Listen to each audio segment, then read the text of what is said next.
Hey guys, welcome back to a brand new Ninjago video here on the channel. My name is TannerFishies. In today's video, we're going to be discussing one of the better dumb ideas of Ninjago Crystalized Part 2 and why some new information that was just revealed is kind of turning a lot of Ninjago fans away from what exactly is going to be going down during Part 2 of Ninjago Crystalized. Now, before we even begin with today's video, I must give you guys a very heavy spoiler warning. We're going to be discussing some important details for Ninjago Crystalized Part 2 that have come from a German magazine that basically confirms a lot of suspicions about Part 2, and that includes specific spoilers. So if you don't want to know anything about Ninjago Crystalized Part 2 before you see it, I'd recommend clicking off the video, watching something else, come back for another upload. It's up to you, honestly. And in terms of that German magazine, which includes the Golden Dragon Kai minifigure from Ninjago Crystalized, the information presented in said magazine revealed that there's going to be something interesting going on with these new dragon forms during Ninjago Crystalized Part 2. The way in which the ninja unlock them is kind of silly on paper, but in today's video I would like to go over why that idea does make a fair bit of sense and why some of the more negative criticisms perhaps should be reassessed a little bit. So in terms of the information presented in the magazine, it was declared that the golden dragon forms will be acquired by the ninja once they learn to adopt a teamwork method, and also when they physically jump up, kick back, whip around, and spin.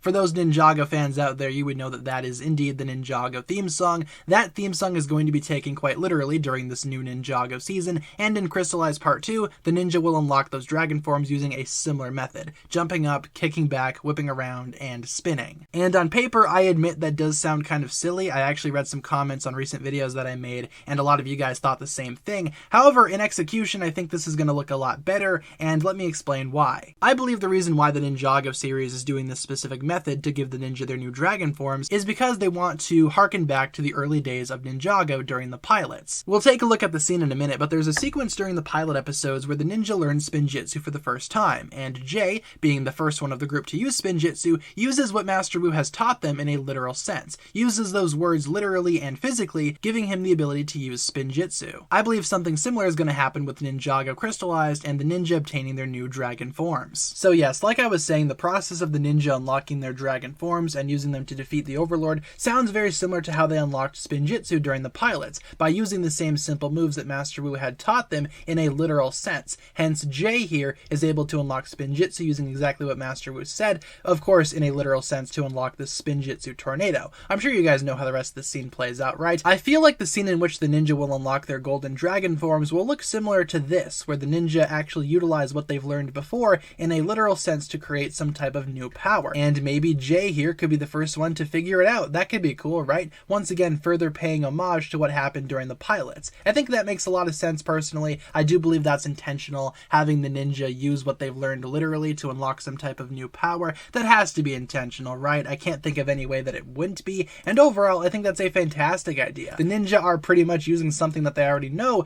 to find something new, much like how they did back in the pilots. It's just a matter of paying homage, paying tribute, whatever you want to call it. I don't think the Ninjago series is dumb for going back and trying to recreate what worked, what made this moment so special, especially if this is supposed to be like the final season with these characters as the main characters. I feel like something like this is necessary, something that takes us back to basics, back to the beginning, and I'll talk more about that here in a minute. But I do believe if the Golden Dragon scene plays out in a similar way to the ninja unlocking Spinjitzu during the pilots, I believe that would be the best case scenario here. It certainly sounds like this is the direction that they're heading, and I truly hope that the Ninjago series does something like this once we actually get Part 2 of Ninjago Crystallized. Once we see that idea played out in full, I hope it looks very similar to what we see during this sequence. So personally, I think that works. Like I said, I don't really see any reason as to why that would be stupid in execution. Maybe it sounds a little bit weird on paper, as I mentioned earlier, but at the end of the day, I feel like once we actually see these events play out, we're going to come to realize that this is actually a good thing right here, and maybe some folks were a little bit too hard on Ninjago Crystallized Part 2,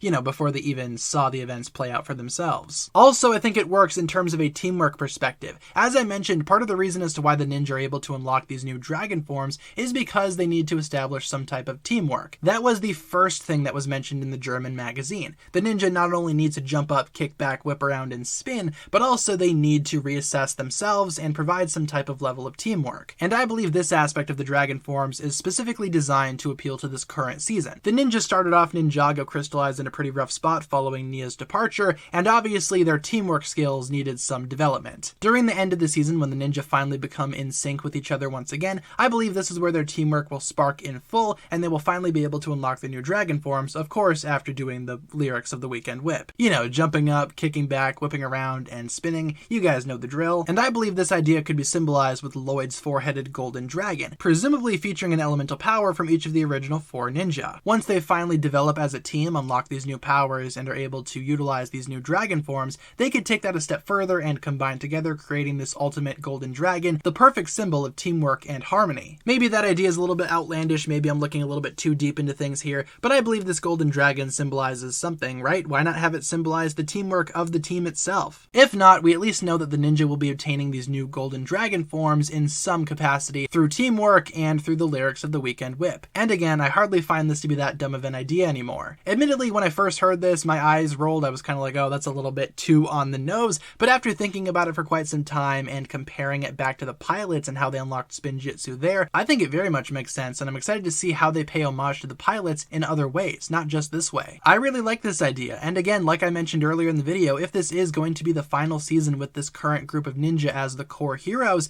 maybe this is a good thing to do. Maybe going back to the pilots and readjusting those scenes and giving them a breath of fresh air is a positive thing. I feel like Ninjago has always had pretty wild ideas when it comes to how the ninja obtain new powers. And much like several powers that we've seen before for the ninja, whether it be Spinjitzu, Air Jitsu, even Forbidden Spinjitzu, these new dragon forms could be something huge, and I imagine once we actually see the ninja unlock these powers in the show, and once the Ninjago fans actually see how the ninja obtain these powers, maybe it'll come off as a better idea to more people. Until then, guys, Ninjago Crystalized is seemingly going to be bringing the Ninjago series full circle, and I am super excited to see what else the Ninjago Crystalized series does to harken back to those earlier days of the Ninjago pilots, or maybe even the first couple of seasons. Especially with the inclusion of the Overlord coming back, it seems like Ninjago is trying to end off this current saga. Leave our thoughts down below in the comments, you guys. And with that being said, that'll pretty much wrap it up for my thoughts here today. Hopefully you guys enjoyed. Leave a comment down below discussing what you think of the golden dragon forms, and do you find the method of the ninja unlocking these powers to still be a little bit strange, weird, or silly? Leave our thoughts down below in the comments, you guys. Hopefully you enjoyed today's video. Hopefully it wasn't too rambling for you guys. Hopefully I was able to make my points clear and concise. Again, kind of a casual, laid-back video today, but hey, I hope I was able to make my points apparent regardless. Until then, that'll wrap it up for my thoughts here today. Thank you all so much for watching. If you enjoyed, be sure to like and subscribe, do all that fun stuff, and I will be talking to you guys again later. Thanks a lot for watching. Hopefully you enjoyed, and I'll see you soon. Peace.